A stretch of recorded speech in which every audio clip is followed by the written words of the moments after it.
Hello. Hi, John. How are you? Hey, good, Esperanza. How are you? Good. I have a lot of questions today about anxiety. I'm excited to kind of dive into it. Um, for me, I think anxiety kind of fluctuate. Like a lot of people have a lot of different definitions of anxiety and stress, and I know that there's a lot of things out there that say stress influences anxiety. But I think a lot of people use those two words a little bit interchangeably. Like you could be feeling stress, but you're saying, like I feel really anxious, which could be a bit different in terms of how it's structured internally or what's happening internally. But what kind of context do you have around the stress and anxiety part? I know we were talking a little about this offline, but what kind of aspects do you feel like help understand that? Well, what I'm really interested in is how to feel better, Mm, uh, in the most holistic sense, right? How to have less anxiety, how to cope with stress. mm, Um, and in my particular case, mindfulness, breath work, meditation, hypnosis, and good sleep hygiene, they're all connected, and you can't tease one out without, affecting everything else. Um, but overall, my orientation is to start with the body. A lot of times people have, anxiety and it manifests as a particular worry. Sometimes it's a worry that is not even specified. It's just an ongoing level of heightened, uh, let's say, sympathetic nervous system activity, right? Which is a result of all the stresses which are specific in life and which are undeniable. We're living in a stressful environment on so many levels. So, what can we do? Well, you can talk about it endlessly, and that can give some benefit. Certainly, articulating things is very helpful, whether it's a friend or a therapist or whatever.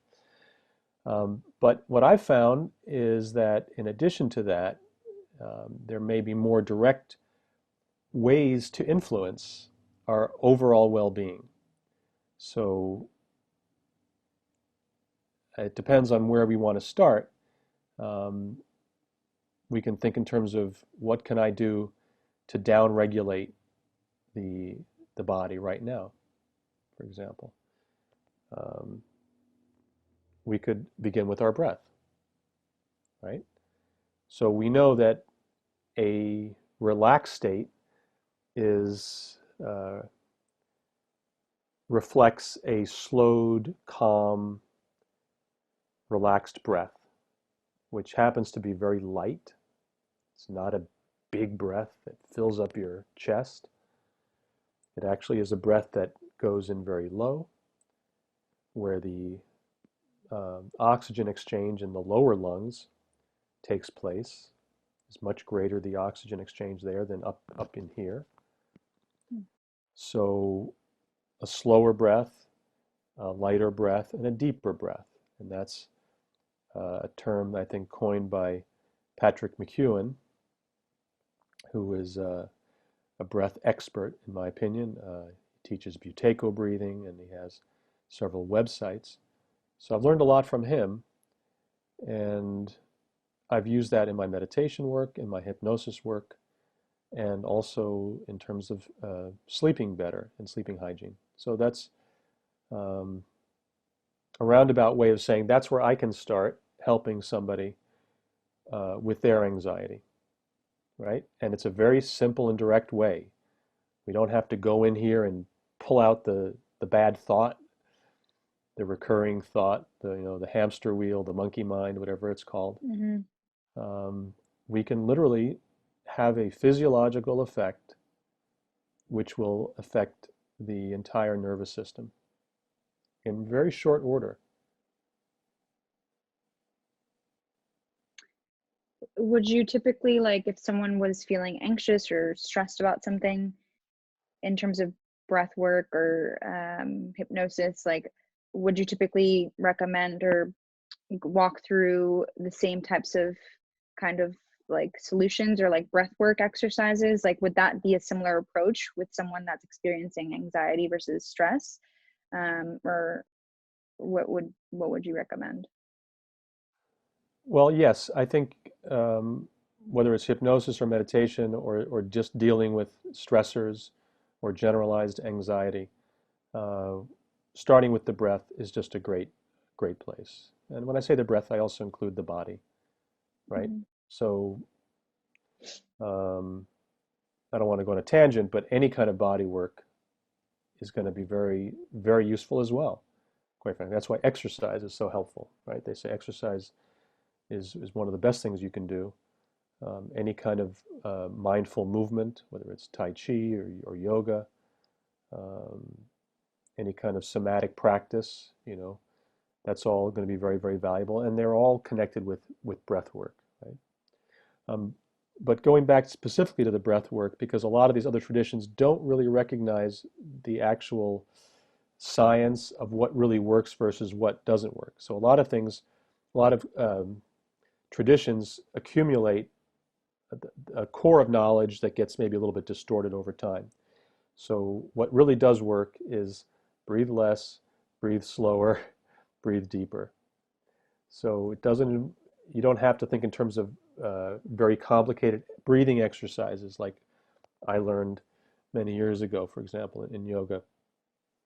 I mean, there are all kinds of great breathing exercises, but really the essence is what I'm sharing, and there's many ways of doing that, right? And there's many ways of releasing anxiety and tension in the moment. And I can go over a few of those right now if you'd like. Yeah, no, I think that if there's a way to break it down and simplify it to an extent so that people can kind of distinguish that, that would be super helpful. Yeah. So let's say you're noticing, this rising uh, sensation, right? And you've experienced it before, and you want to have a direct action upon it, right? You can literally just take a nice, comfortable breath in, hold it for a minute, and then have a long, and when I say a minute, I mean just a few seconds, and then allow it to release. Always breathing through your nose, by the way. One of the most important things for health in general is nose breathing. So you take in the air, hold it for a few seconds, and you release very slowly. After you do 3 or 4 of those, you can add something like this. Just hold your wrist and just say the word peace. Peace. So that's one simple little thing. Um, One of my favorite things is the changing or the alternation of different types of attention. So you're experiencing something, and it can be even a strong stressor, which is usually localized in one part of the brain somewhere. You close your eyes, you follow your breath as it enters your body and leaves your body. Then you open your eyes and you just look at your hand, breathing into your hand, into your palm. And then once going into peripheral vision, where you just soft focus your eyes and you're still aware of your body, but you're taking in the entire room. And then you go back and you close your eyes. You breathe while you're being aware of your body. You open your eyes, you look at your palm for one breath. So you're always tying these different attentions to your breath. So a lot of mindfulness, breath work, meditation is really about uniting the mind with the body and the breath. Mm. And when I say the mind, I literally mean the attention, right? what you're actually aware of in this moment.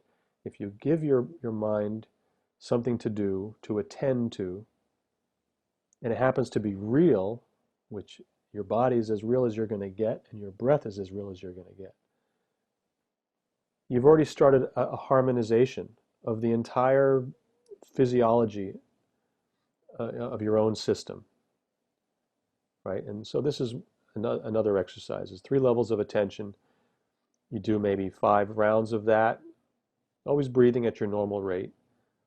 And what I like to do at the end of that, at the end of the 5 rounds, is I just close my eyes and I bring my hand to my heart. It adds another element of feeling um, to that process. It's kind of like a self-care, a moment of self-care. So you'll find that if you do this for 2 or 3 minutes, it has a real effect. And it allows you to place a little distance between whatever the stressor was and what your response is going to be. I love that. I love all of those. Actually, had never heard of. I had heard of holding your breath for a few seconds and letting that breath go, but the other two I wasn't as aware of. So I'll have to try them out. But yeah, I mean, this was a pretty basic breakdown of just helpful tips, and at some point we'll have to dive a bit deeper into anxiety and stress, and maybe a lot more ways, and kind of implement them during the video. But I think this is a good start. I mean, we can do more exercises. I don't mind if you want. It's up to you. Well, I thought I of don't know one what your more. timing looks like. Yeah, all right, let's do it. I thought of one more. And again, this I attribute to Andrew Huberman again, Okay. my guru neurobiologist at Stanford University. So this is a self-induced sigh, and this is something which literally activates the parasympathetic nervous system, as I understand it. I'm not a scientist. Okay. Um, and I add an element to it. Otherwise, you wouldn't need me to show this variation. You could just see how he explains it. But I add something which I find very valuable from Alexander technique, which is one of the most extraordinary mind-body practices that I've ever come across. Um, so so this practice that I've developed involves this induced yawn, followed by a whispered ah. Okay, I'll explain both parts. So the yawn is, again, you're feeling stressed and you're blah, blah, blah, or whatever, or you're maybe hyperventilating, right? Hyperventilating means you're overbreathing. And the irony is when you overbreathe, you're getting in less oxygen, right? Right. That's why you're overbreathing, and it's a vicious cycle, right? So, which is why they have you blow into a paper bag, right? So this is a whole profound thing that you learn, that I've learned through Buteyko breathing, which is what helped me to cure my asthma. So it's powerful stuff. So the yawn goes like this. You take a normal breath. You can even take maybe a big breath, and I'm not a big breath type person. But you can take a good sized breath, stop for just an instant, and then take another breath, like you've taken 2 breaths, right? This is what happens sometimes. The body will do this automatically to self-regulate. So Mm-hmm. this is what it would look like if you just did this much of the exercise. You would take these 2 breaths and then just release slowly. So it would look like this.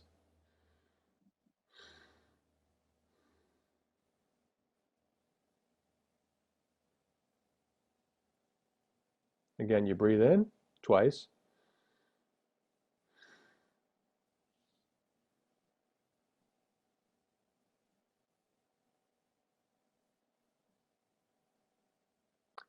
And this is what happens when the body really needs to regulate uh, its oxygen CO2 if it's gone too far in one direction. But this will already start the process of downregulating the nervous system. Did you feel that, by the way? Yeah, I'm curious, when you're letting the breath out, is it through your nose or through your mouth, or does it not matter? You can do both, but in general, you want to breathe in and out through your nose. It's much more Okay. important to breathe in through your nose because when you exhale, you're just expelling. But when you're breathing in, the nose brings in nitric oxide, it filters and it moisturizes the air. So it is a gazillion times, and that's a scientific number, a gazillion times healthier than breathing it through your mouth. And as a child Okay. who was a mouth breather, because I was continually congested, I can tell you it's been a lifesaver. So the second part of this exercise is the whispered ah. Okay, and I'm stealing this from Alexander technique, and I'm not an Alexander teacher, but I feel like this is so valuable, I have to share it. So when you say ah, ah, anybody can do that. If they go to the doctor, they'll Right. go ah, or Yeah. they want to sing, they know how to say ah. But how Yeah. would you whisper an ah? Well, and by the way, you always do these exercises with a lengthened spine, as much as you can Okay. allow yourself to be, you know, comfortably, efficiently erect. If you were to whisper an ah, it would sound like this. Breathe in through your nose. Now, this time you are expelling through your mouth because that's the only way you can say an ah, okay? Right. And when you're speaking, by the way, you're always expelling or exhaling through your mouth, right? Here we go. Hmm.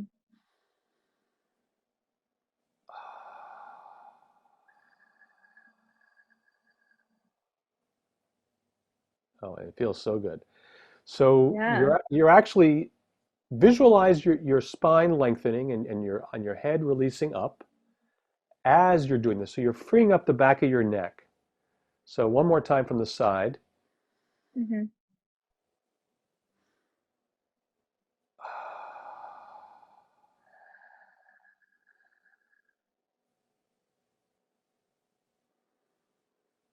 So I did the double breath in, the yawn breath in, and then I did the whispered ah out. And to me, that just combines two of the most powerful, calming, feel good, release all the good chemicals you can in your body naturally. Hmm. Uh, so did you try that a couple times? Yeah, I love that. I actually, like, you can, I mean, personally, I felt like I could feel it, the tension a little bit releasing back here Releasing, while I yeah, was breathing. Yeah. cool, cool. That's exactly right. Yeah. So yeah, you're going to allow that to release on the ah. Yeah. So I'm gonna have to use that more consistently. I think it's a quick fix. Yeah, This definitely. will probably be one of our 1 minute, 2 minute I know. tasty We're little skipping ahead. biohacks. Yes, and they'll all be a little bit original. Um, okay. Anything else you want to? No, I think we covered a good amount for the first anxiety talk. Cool. Yeah. I mean, look, Um, we're getting started, and then we'll tease out what's valuable, uh, mhm, and we're not afraid to throw it all out if it all sucks. Okay. Uh, right. or test it with a good friend. And Yeah, if yeah, it works, exactly. great. And if it doesn't work, or if it's not helpful, or if it's not adding to what's already out there, we don't need to send it out there. You know, Yeah, my feeling is that everything is already out there in a certain way, but we're all in our own little bubbles. And if we can have a little bit of a positive influence in our little bubble, then that's a good thing. might go a long way. Yeah, agreed. Yeah, cool. Great.